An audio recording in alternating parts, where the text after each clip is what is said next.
teacher is usually history and social science. Что касается учителя истории, обычно это история и социальные науки. Biology and geography. Биология и география. These are typical examples of two subjects that a teacher studies. Ну, это просто такие типовые примеры сочетания двух предметов, которые преподают учителя.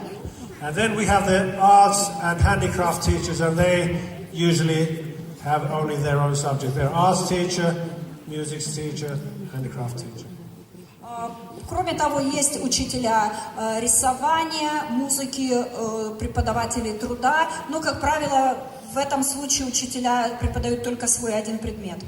But every teacher has the master's degree. They do the basic pedagogical studies, and then they specialize in their subjects. Но все учителя проходят через магистратуру, и у них есть общее педагогическое образование, и кроме того специализация по тому или иному предмету.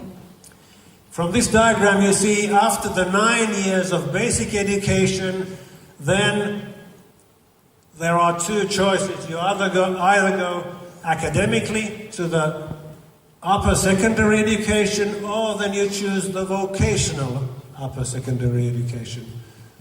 Ну вот такое базовое образование все ученики проходят в течение 9 лет, и после этого у них есть выбор. Они либо дальше идут по более такому научному, скажем, направлению и учатся в старших классах средней школы, это левые сегменты, либо они идут дальше получать профессионально-техническую подготовку. And usually from general upper secondary, the path is to university or polytechnics. И, как правило, после окончания старших классов средней школы они либо поступают в вузы, в университеты, либо идут учиться в технические, политехнические вузы. And this polytechnics, another name for it is University of Applied Sciences. I don't know how you... То, что вот политехникс, вот, да, квадратик нарисован как политехническое образование, это, как правило, подразумевает университет прикладных наук. So they are universities who train more directly to some profession. They're more practical, and normal universities, they can be more academic. You can read, philosophy or something the whole of your life and never become anything. Что касается Just enjoy life. политехникс, то там уже как бы университет прикладных наук, люди получают более такое прикладное, более конкретное образование, более практического плана. А что касается вот левого квадратика университеты, то там образование более такого научного, иногда более теоретического плана. Например, человек может всю жизнь заниматься философией и, в общем-то, ничего, можно сказать, не делать и наслаждаться жизнью. Just exaggerating. Ну, я, конечно, преувеличиваю. But anyway, the idea is that you can always change, you can always read more. Suddenly, for example, boys, they wake up much later than girls. Who knows when you're 50, 60, what you're going to be when you're big?